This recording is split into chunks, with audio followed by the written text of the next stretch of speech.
Salut les amis, bienvenue sur un nouveau test d'un produit que j'ai acheté. Alors, nouveau test pour vous, mais cet objet-là, ça fait un moment que je l'ai. J'ai regardé la date d'achat, c'était en janvier 2023. Donc, j'ai quand même un certain recul avec cette machine. Qu'est-ce que c'est? Eh bien, c'est un radiateur de refroidissement, c'est comme ça qu'ils l'appellent sur AliExpress, parce que je l'ai acheté sur AliExpress. Et je vous avoue que quand je l'ai acheté, je ne savais pas trop ce que c'était. C'est-à-dire que moi, j'ai cru au départ que c'était juste euh, un ventilateur. Un ventilateur qui souffle de l'air et puis qui vient frapper là-dessus et qui refroidit la coque. Et à ma grande surprise, ce n'est pas du tout le cas. Alors il y a bien des ventilateurs là-dessus, mais c'est pas du tout pour ce que je pensais. En fait, ici on a une partie ici qui est réfrigérante, qui vraiment devient froid. Et d'après le compteur, il peut descendre jusqu'à -3. Donc quand on touche cette partie-là, c'est vraiment froid. Et bah, j'étais choqué parce que je m'y attendais absolument pas de ce truc-là. Alors, je voulais essayer de faire un test pour vous montrer un peu plus concrètement plutôt que juste vous le dire comme ça. Sachant que je l'ai acheté pour, comme ça vous savez, je l'ai acheté pour un Samsung Galaxy S22 Ultra avec lequel je suis en train de filmer. Et bah, du coup, comme je suis en train de filmer avec, bah, je peux pas vous montrer en game ce que ça donne. Donc on va essayer sur ce téléphone qui est aussi un Samsung A51, un vieux téléphone voilà, qui appartient à mon frère qui me l'a refilé. Et, et on verra si ça marche aussi bien parce que en fait, sur ce téléphone, la coque est en plastique. Donc je sais pas si c'est moins ou si c'est aussi efficace qu'avec le dos de mon S22 Ultra qui est en métal. Je sais pas si c'est de l'aluminium ou autre, j'en sais rien, mais en tout cas c'est métallique, ça c'est sûr. Donc voilà, je vais vous montrer un peu. Alors, qu'est-ce qu'on a là-dessus? On a les trois boutons ici devant. Attendez, parce que moi je regarde pas mon écran. On a les trois boutons ici, plus et moins pour augmenter ou descendre la température. Et puis là, le bouton on, donc tout vraiment très très simple. Il n'y a pas grand chose à dire là-dessus. Ici, nous avons l'alimentation en USB-C. Ça, c'est très bien. Comme ça, on n'est pas ennuyé. Et ici, ça, c'est pour raccorder votre téléphone sur cet appareil afin qu'il puisse charger en même temps. Oui, parce qu'il faudra, pour autant, il faudra que vous ayez une autre source d'énergie pour l'alimenter, c'est-à-dire peut-être une batterie externe. Je sais pas si c'est une batterie externe, mais dans mon cas, on va laisser avec un chargeur tout simplement. Alors, je vais brancher ça. Attendez, j'ai besoin de mes deux mains. Juste pour vous donner une petite info, le prix, ben, je l'ai payé 22 € avec les frais de port. Donc c'est absolument pas cher. Bah, ça fait un an que je l'ai, un peu, non, plus d'un an que je l'ai, puisqu'on est on est quoi? On est en mai, ouais, mai presque juin, 2024, et je l'ai acheté en janvier 2023, et il fonctionne toujours très bien. Alors du coup, je vais le brancher là-dessus.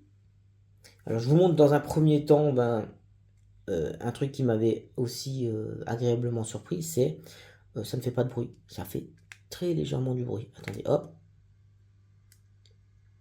Allez, je vais mettre sur, voilà, à fond, et voilà. Je me tais et je vous laisse écouter.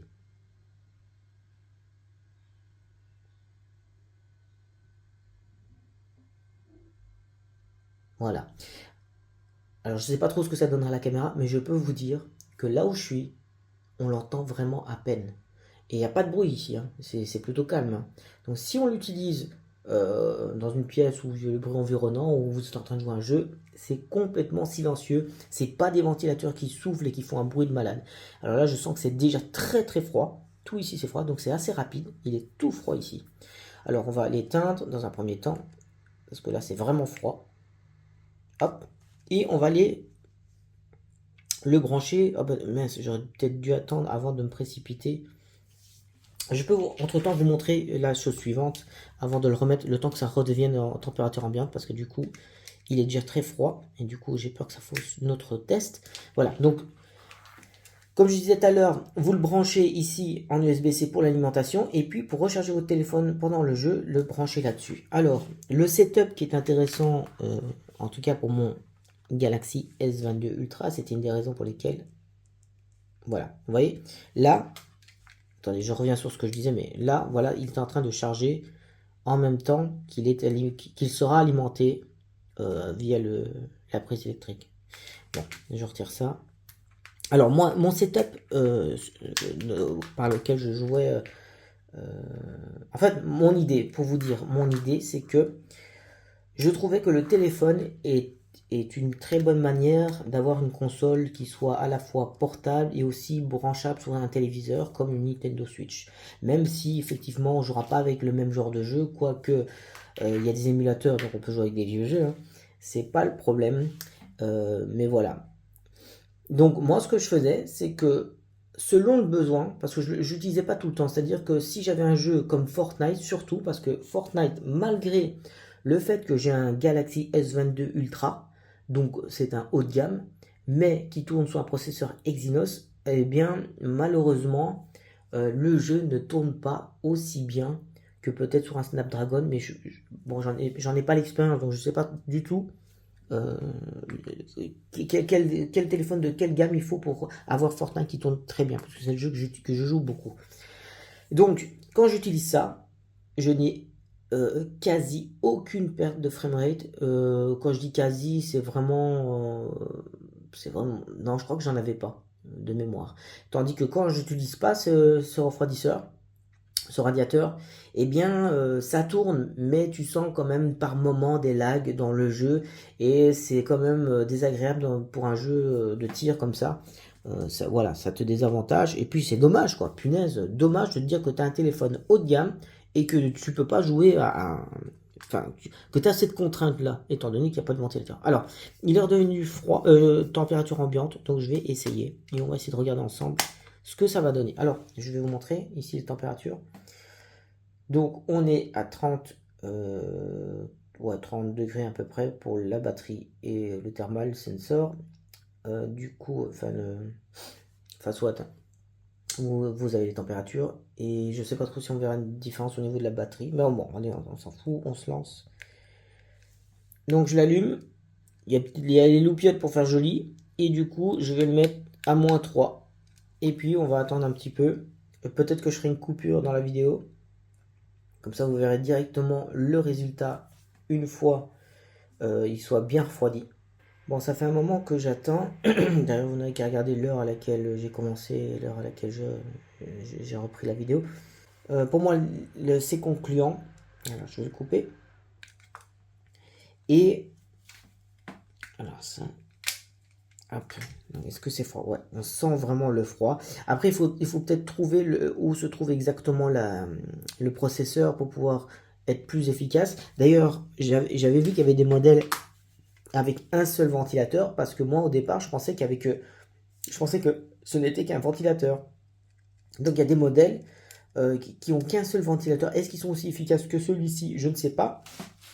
Mais moi j'avais choisi celui-ci pour essayer de couvrir une grande surface. Alors ça a un côté positif et un côté négatif. C'est-à-dire que si vous avez un gros bloc photo, vous êtes limité sur l'endroit où vous voulez le mettre. Vous voyez, peut-être qu'avec un modèle juste un ventilateur, avec ce même système de refroidissement, peut-être qu'on a un petit peu plus de possibilités de placer mieux le radiateur.